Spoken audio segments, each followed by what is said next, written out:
આજે આપણે બનાવીશું દાબેલીની રેસીપી। 1 સ્પૂન તેલ ગરમ થવા મૂકી દીધું છે। ત્યારબાદ આપણે ઉમેરીશું તેમાં દાબેલી મસાલો। ત્યારબાદ આપણે બોઇલ કરેલા જે આલુ છે તેને ઉમેરી દઈશું।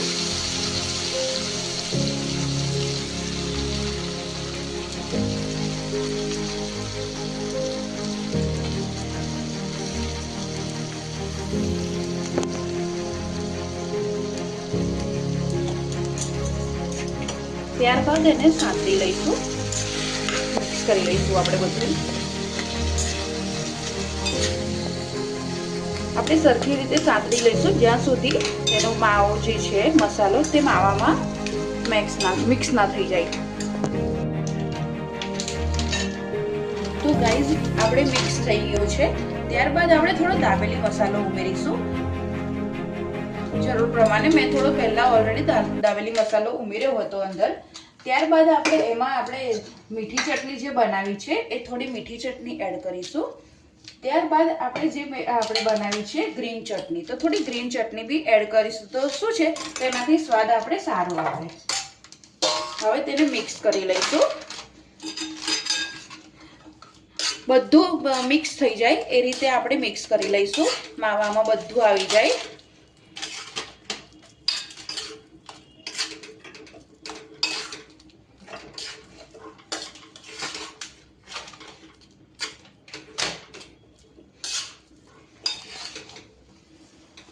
તો જે રીતે આપ જોઈ શકો છો અહીંયા બધું મિક્સ થઈ ગયું છે।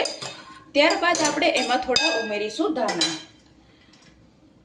ધાણા ઉમેરી દઈશું। થોડી આપણે મસાલા સીંગ લીધી છે તેને બી ઉમેરી દઈશું। ત્યારબાદ ફરી એકવાર મિક્સ કરી લઈશું।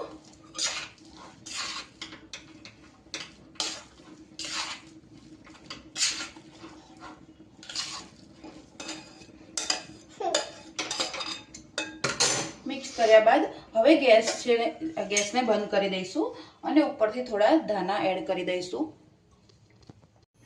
તો આપણે બન લઈ લઈશું અને એને થોડા કટ કરી લઈશું। આપણે આખા કટ નથી કરવાના, આ રીતે થાય એ રીતે કરવાના છે। તો આપણે છે ને બધા બનને કટ કરી લઈશું।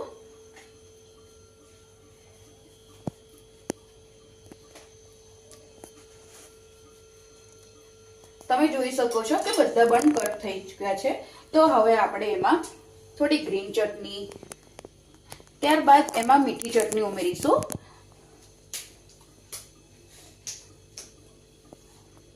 તમે જોઈ શકો છો આપણે મીઠી ચટણીને એ કરી દીધી છે। બાદ આપણે મીઠી